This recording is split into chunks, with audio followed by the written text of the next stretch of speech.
আসসালামু আলাইকুম। Greenland agro farm 2025-এ আপনাদেরকে স্বাগতম। দর্শক, কিছুদিন আগে যখন এই লেবু চারাগুলা রোপণ করতেছি তখন আমি একটা ভিডিও করলাম, অবশ্যই আপনারা দেখছেন। তো এখন যদি আমি কাছের থেকে দেখাই চারাগুলা, এই মোটামুটি ইনশাল্লাহ দাঁড়ায় গেছে।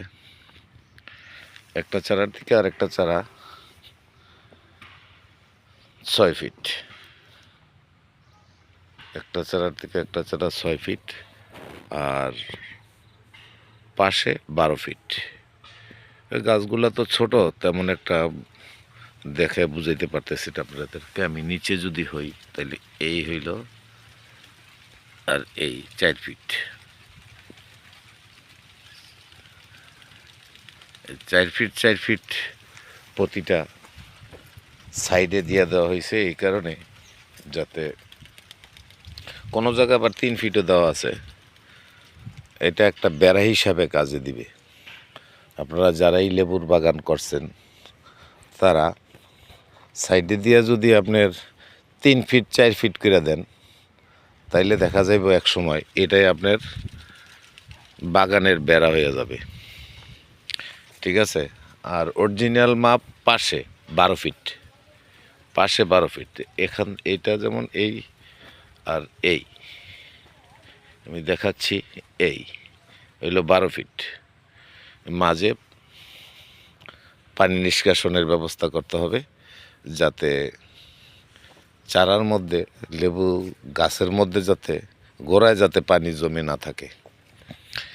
কিছুদিন পরে আবার এটারে যখন একটু বড় হবে তখন গোড়ার মধ্যে, এই গোড়াগুলা, এই গোড়ার মধ্যে মাটি দিয়ে দিতে হবে। গোড়ার মধ্যে মাটি দিতে হবে যাতে পানিটা গোড়ার মধ্যে অন্তত পক্ষে না থাকে। এই এখান থেকে একটা গাছ, আর এই হইল 6 ফিট, একটা পর একটা 6 ফিট অন্তর অন্তর। আর পাশে এই থেকে পাশে 12 ফিট, পাশে 12 ফিট মাঝে রাস্তা। এই যে রাস্তা, মাঝে রাস্তা, এটার থেকে এটা মাঝে রাস্তা।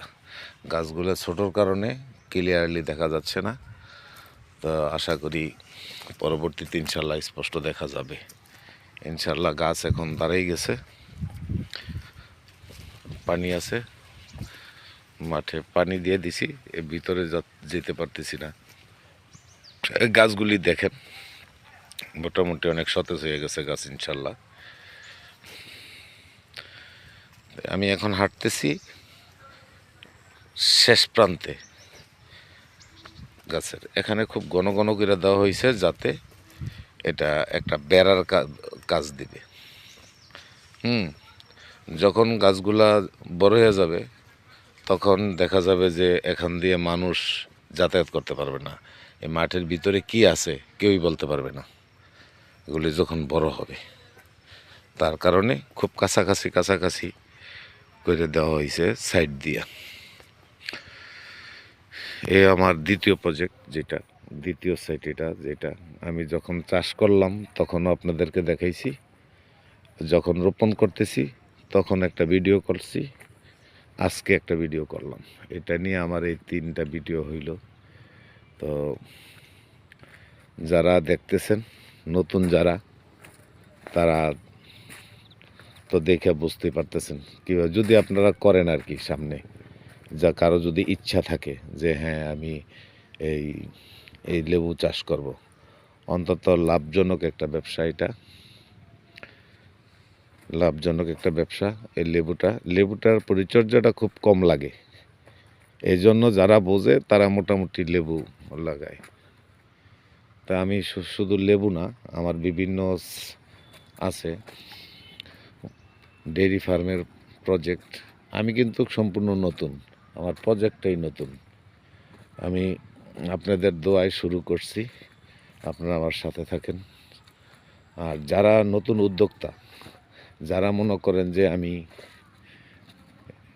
এই সমস্ত কৃষিকাজে আসব, ফল ফল বাগান করব, যারা মনে প্রাণে আছেন যে হ্যাঁ আমি করব কিন্তু জায়গা পাচ্ছেন না, তাদের জন্য আমরা সহায়তা করতে পারবো। কারণ আমাদের বরাদ্দকৃত জমি অনেক আছে। আমরা চাচ্ছি যে আশেপাশে কেউ করুক আমাদের। আমরা সব রকমেরই সহযোগিতা করতে পারবো আপনাদেরকে। চারা প্রয়োজন চারা দিতে পারবো, সার, কীটনাশক যেটাই হয় আমরা আপনাদেরকে দিতে পারবো। নির্ভয়ে আসতে পারেন। যদি কেউ মনে করেন যে হ্যাঁ করবেন, তাইলে এইভাবে তো সবাই ডিস্টার্ব করবে, যার কারণে আমি আমার ঠিকানা বলতেছি না। যদি কেউ প্রজেক্ট করতে চান, 5 বিঘা, 10 বিঘা, 2 বিঘা, 4 বিঘা যে কেউ করতে চান, আপনাদেরকে সহযোগিতা করব। যে কোনো সহযোগিতা লাগে সহযোগিতা ইনশাল্লাহ করব, কোনো সমস্যা নেই। এটাতে আবার শস্য আছে, কিন্তু আগাম ফসল হিসেবে শস্য দিয়ে দিছি। ভিতরে আপনার লেবুর চারা আছে। তো যেটা বলছিলাম যে যদি কোনো ভাই করতে চান, জায়গার প্রয়োজন, তাইলে বলবেন। অবশ্যই কমেন্ট বক্সে আপনার নাম্বার দিবেন,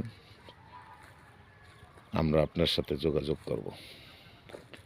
এখানে কোনো দিন পানি ওঠে না, পানি ওঠে না বিদায়ী এখানে ফসল, এই ফলের গাছ লাগানো যাবে। কারণ পানি উঠলে তো আর ফলের গাছ লাগানো যাবে না। আর কোনো ভাই যদি, অন্য আর একটা সাইড আছে, ওদিকে আবার পানি ওঠে, ওদিকে জমি সস্তা। কেউ যদি জমি কিনে নিয়ে ওখানে মাছ চাষ করতে পারবেন, ধান চাষ করতে পারবেন, হ্যাঁ, মাটি উঠাইয়া চারি কিনারে দিয়া আপনার মাছ চাষ করতে পারবেন। তো যদি কোনো ভাই জমিরও প্রয়োজন হয়, যোগাযোগ করতে পারেন।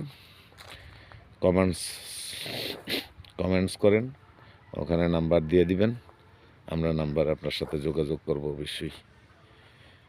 তো আমার চ্যানেলটা সাবস্ক্রাইব করেন, আমার পাশে থাকেন। আমি যে ভিডিওগুলো করব সাবস্ক্রাইব করেন, বেল আইকনটি টিপেন, তাইলে প্রতিটা ভিডিও আপনার কাছে চলে যাবে। আমার শুরুর থেকে শেষ পর্যন্ত আপনারা দেখতে পারবেন। খোদা হাফেজ।